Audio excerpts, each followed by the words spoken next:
For decades, the Roman Republic was quietly governed by a fragile, unofficial political alliance known as the First Triumvirate. This was a backroom power-sharing agreement between Rome's three most prominent titans, Julius Caesar, Pompey the Great, and Marcus Crassus. To keep this high-stakes pact from falling apart, Caesar and Pompey relied on a deeply personal connection. Caesar gave his only daughter, Julia, to Pompey in marriage, cementing their political treaty with a family bond. But that stability shatters when two sudden tragedies strike. First, Julia dies in childbirth. Shortly after, Crassus is killed in a disastrous campaign in Syria. With these personal and political buffers gone, the raw, competing ambitions of Rome's two greatest generals were left exposed and unchecked. Pompey quickly aligned himself with Caesar's bitter enemy, Cato, and the conservative senatorial establishment. Together, they controlled the levers of the legitimate government. They issued a final demand. Caesar must resign his military command in Gaul and return to Rome immediately as a private citizen. This forced Caesar into a brutal calculation. If he agreed to surrender his command, he would face a rigged jury and inevitable exile. If he refused, he became a public enemy of the state. His enemies intended to force him into a quiet, irrelevant retirement in the city of Massilia, a total political extinction for a man of his ambition.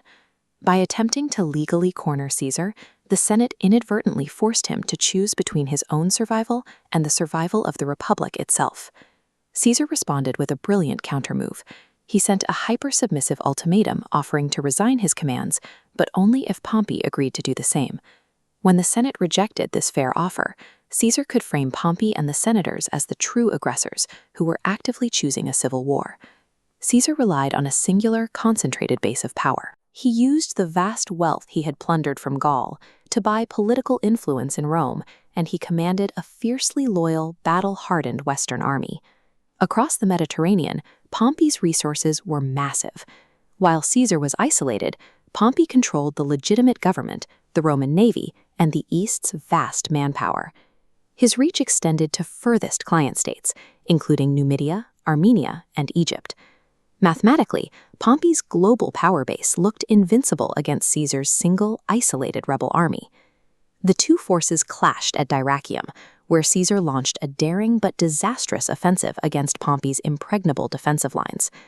Caesar was soon trapped and cut off from the sea. His supply ships were burned by Pompey's son, and his veteran legions were beginning to starve. Pompey's strategy was working. By playing a patient defense and avoiding open battle, he was allowing hunger to slowly break Caesar's army.